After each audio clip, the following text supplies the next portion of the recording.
Welcome back to another technical deep dive here in the debug zone. Today we're tackling a big question and breaking it down with insights from other users.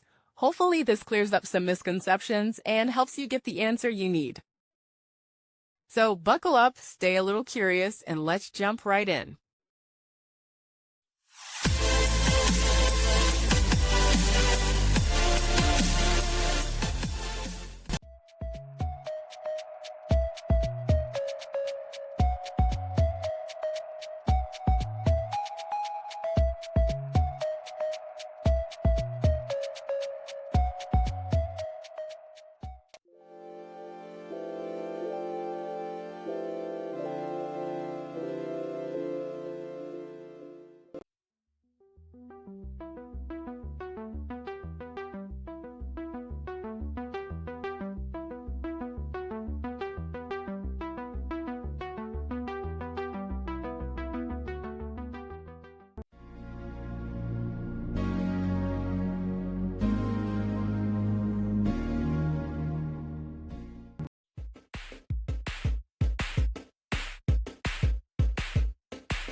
And that's a wrap. I hope you found the answer you were looking for. If you did, take a second to hit that subscribe button. It really helps out.